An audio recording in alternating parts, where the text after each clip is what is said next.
Welcome back. It's good to see you again. Well, I really can't see you, but it's really nice of you to visit again. And if you like some of these videos, why not subscribe and get some notices on some of the uploads that I make. I was 23 years old, just out of the Air Force and starting college at U of L, and I got a job. I think my first job was in a record shop in one of the malls, and I ran into some pretty interesting people. A fellow named Lew White, before he turned into Kareem Abdul-Jabbar, and he came in with an 8-track tape and asked me if I could fix it. And I said, yeah, I think so. I've spliced tape before. Well, I took it from him, and it was a whole bunch of nice jazz and soul music that he liked, and I liked too. But neither one of us got to hear it because I destroyed it. And he came back about a week later and said, hey, how's that tape done? I said, man, it was irretrievable. And 8-track tapes, you put them in the car and they get brittle or melt, and it's over. Anyway, this was impossible to repair. Another time I was in the record shop, and this girl came in, and I noticed that she was pretty short, and I looked again, that's Barbra Streisand. Well, I was in a mall in Louisville, Kentucky, and she might even remember this. She practices Judaism as far as we know up to this point, but she's made several Christmas albums, But she walked in, and she said, where's the jazz? Do you have any jazz? And I took her straight over to the case on the side of the wall, because I was kind of into it too. And I showed her a few albums, and the Jazz Crusaders' Chain Reaction had just recently come out. And she, I think, bought that on an LP. It was a record. And I'd always admired her voice, and I never mentioned, hey, are you Barbra Streisand? And she might even remember buying that album, but she bought it from me. And wow, I hope she watches this. It'd be pretty great, if I could help her in some way find Yahusha, the Hebrew name, because most people are raised in Judaism, and they see Catholics and Protestants, and they go, oh, they're all the same. And they're doing all kinds of weird stuff because Constantine set up the Nicene Council in the year 325, as we've talked about, and nothing that they practiced had anything to do with Yahusha.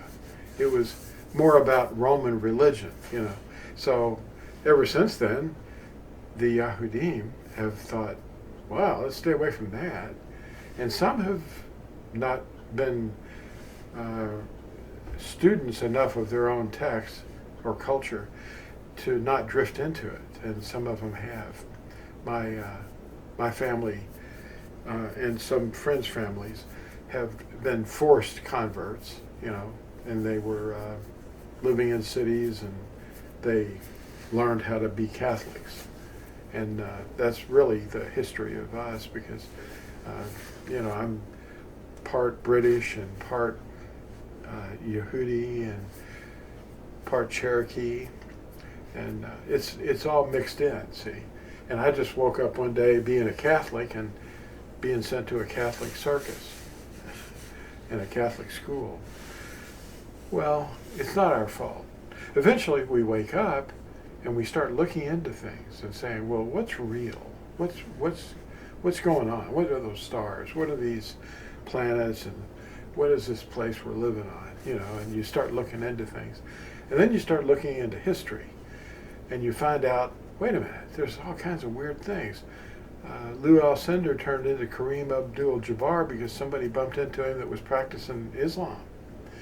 And he's still there as far as I know. But, he's possible, maybe he'll watch this. And he'll say, wait a minute, yeah, what's going on? we are basing our truth on the Kitab Amath, the writing of truth. And this is one translation of it in English, but the fact is, from Genesis or Bereshith to Revelation, there's truth in here. And when you look at it, some people will say, how do we know that, who wrote that, Well, it was written by prophets, not sectarian people, this was inspired. And it even claims to be inspired. Islamic people, they don't know, but Muhammad isn't the one that wrote the Quran. This is the words of him, supposedly, that was written by others, but it was not really assembled until much later after his death.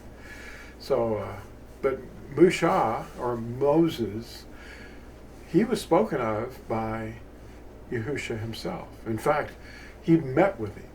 Eliyahu and Musa were seen by 3 of the Natsarim as witnesses to Yahusha meeting and talking with these men. And they were living hundreds of years apart, but Yahusha made a special bend in time and space and was able to talk to both Eliyahu and Musa in the same moment of time. So he was talking to these 2 men from the past. And a lot of people say that they'll be the 2 witnesses, possibly, Some of us think it might be Yahuchanan, the one they call John, because he was told, you're going to have to witness again. I tend to think it might be including him. However, we want to believe, we have to find the truth and wrestle with it, with the Spirit of Yahusha in us, with our belief in him, because he's the one that we put our belief in. And whatever he says to do that. I might have waited all my life up to the age of 76 in a few days. And Barbara Streisand, who's 80 or so, she's 83. So she's 7 years older than me right now.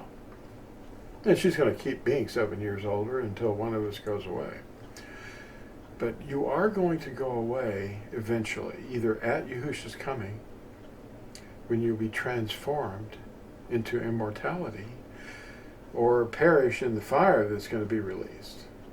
Now, if you're obeying his commandments, and you're in the covenant, and you've been immersed in the name of Yahusha for the forgiveness of your crimes against him, which are the 10 Commandments, the Torah of love, the instructions in how to love, then you're going to be fine, But if you're not, then you need to get with the program and listen to what we're saying here, Just obey the commandments and be the bride. You've heard us say that before. Anyway, the thing that we have to wrestle with partly is all this syncretism that's been blended in. The syncretism is repurposing arcane practices and mixing them back together in a new way, or making things that used to mean one thing to mean something different and applied to another generation. Or it's borrowed paganism, and they did that a lot. Cultures would just share ideas, and like trinities, and all the pantheons of paganism had trinities, and there's symbols and hand gestures and all that.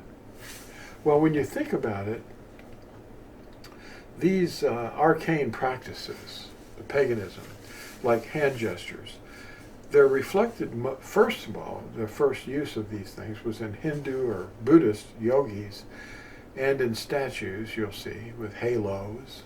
Halos with statues in Buddhist and Hindu areas were sacred, and they thought, well, that's sun worship, basically.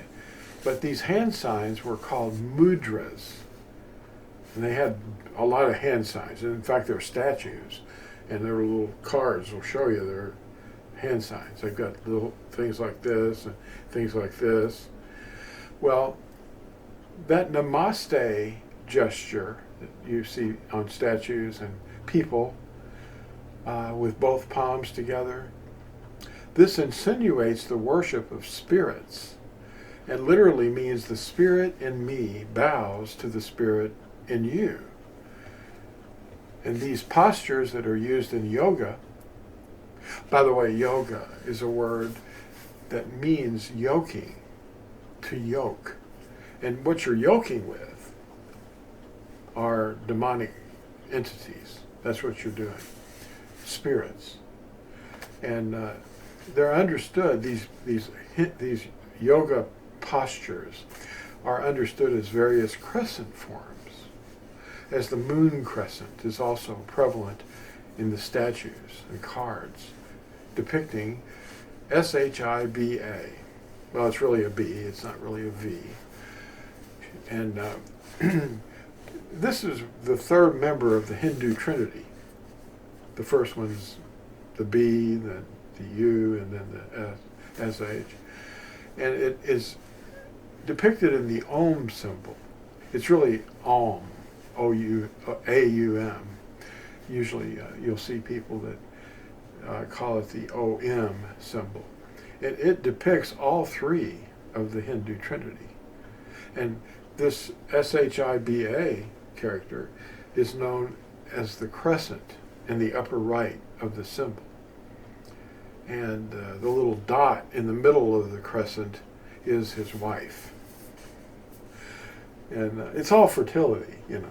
But that deity is also known as the destroyer.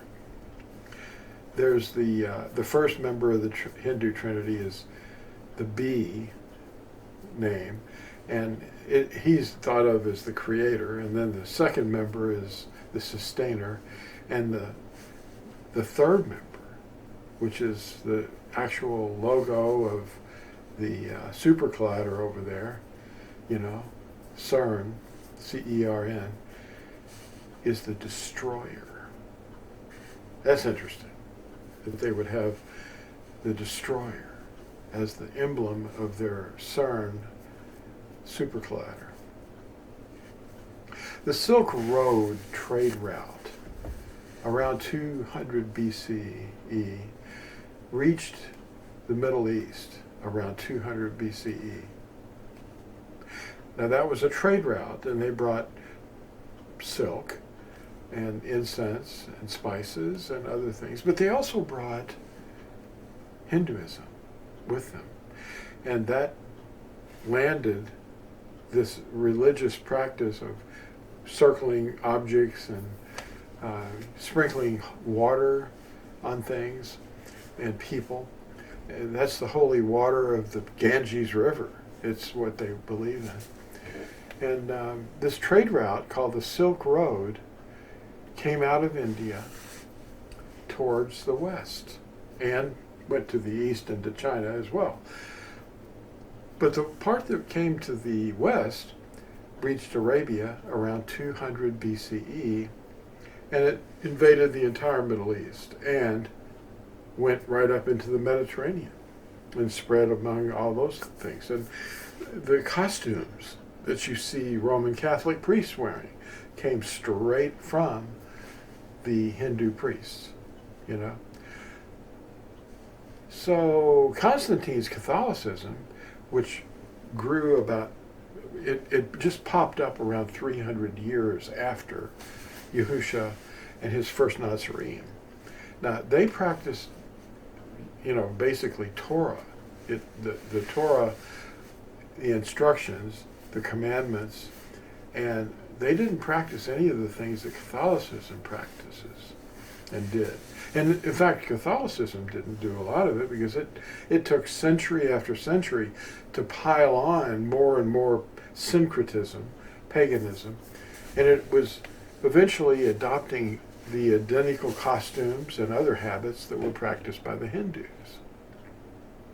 Because see, India swelled its borders in 200 BCE to the Middle East. Now the holy water, the Ganges River worship, and repetitive bead praying, and special loops of beads that were more of the claptrap that hardly anyone thinks of as idolatry, was adopted by Islam later and Catholicism.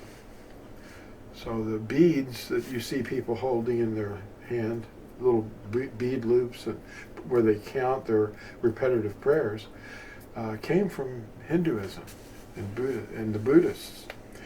You see statues of Buddha with a little loop of beaded prayers. And that's basically the tears of Shiva, the tears of this deity, the destroyer. The scriptures were inspired by the prophets, and we have translations all over. And what does it call itself? What does the scripture, the word of Yahuwah, call itself? Well, at Daniel 10, verse 21, the scripture calls itself Kathab Amath. Now that's two words. Kathab means writing. Amath is the word truth. So it's called the writing of truth. And you can see this in an interlinear at Daniel 10, verse 21. The word Bible is not a word used by the word, nor anybody else, nor is it in any translation. It's just put on the cover, and people refer to the word of Yahuwah by this word. But it's derived from a pagan fertility deity, Byblia, whose temple was in the coastal town named after her. And of course it became known as paper by the Greeks. And, papyrus gets its name from, or papyrus gives our word to paper. We get our word paper from the word papyrus. And of course the Greeks used the word for the city as the source for this paper. Now Yahuwah, who manifested himself as Yahuwah, as Yahusha, he came as Yahusha in human form. He knows his ignorant sheep are easily tricked through philosophy and empty deceit. So, thanks for watching. And I hope something here will inspire you to go check what I've just told you today. And you can look these things up and see where this stuff came from. And there's a whole lot more that people are doing.